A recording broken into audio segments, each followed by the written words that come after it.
Hi, my name is Kelly Amos and I'm a fitness and nutrition specialist.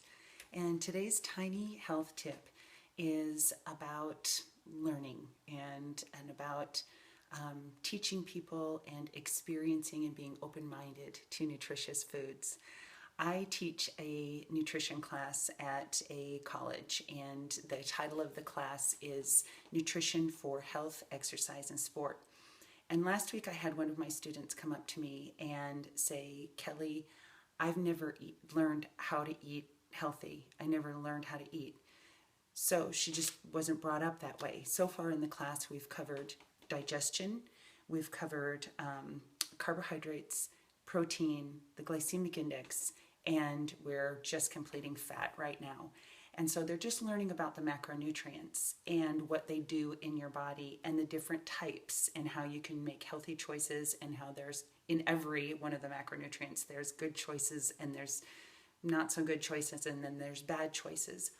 So I took my first student last week into my office and I just asked her how she was eating to give me an example. And really, she's not that bad. She just doesn't do that much variety, and she basically knows how to make toast. And so she does eat a lot of toast, but she's already switched to whole grain. Well, yesterday, one of my students just blurted out in class, and he's a great guy, but he said, Kelly, you're taking away all the food that I eat. And it just breaks my heart that we're just not teaching our kids how to eat. They're seeing these things that are bad, and that's all they know. All they know is processed food. All they know is the drive-through. All they know. And I said, well, what are the things that I'm taking away? He said, you're taking away chocolate. You're taking away candy. And he just went on with this list. And good food is good, and they've never experienced it. So as they're learning this about nutritious food, they don't understand it. They don't know what it tastes like, so they don't think it's good. I'm taking away the food that is good that they're used to with how I'm lecturing and how I'm teaching them, and that's not it. Nutritious food, eating well, is about inclusion. It's not about exclusion. If you are including healthy food and at the right portion, then you really don't have that much room for the bad stuff, and your body isn't going to crave it. Your body isn't going to want it. It's going to be more sensitive to the level of sugar and the greasiness or the rancidity of it.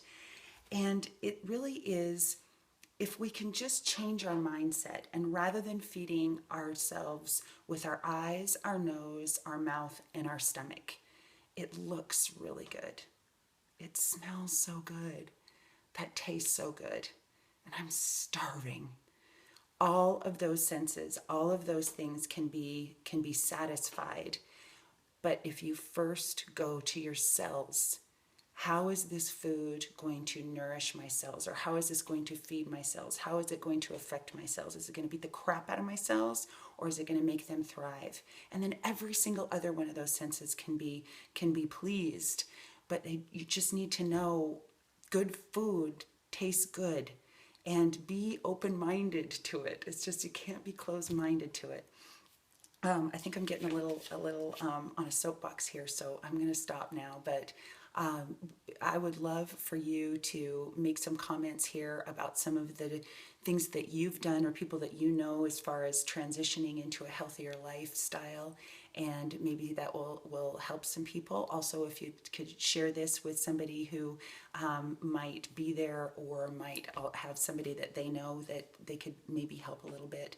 I'm also going to post a picture here of one of my clients and what he's done in just 6 weeks of just shifting around and kind of changing his mindset with how he's doing things. I hope you're having a great day, and I will see you tomorrow, and thank you for watching.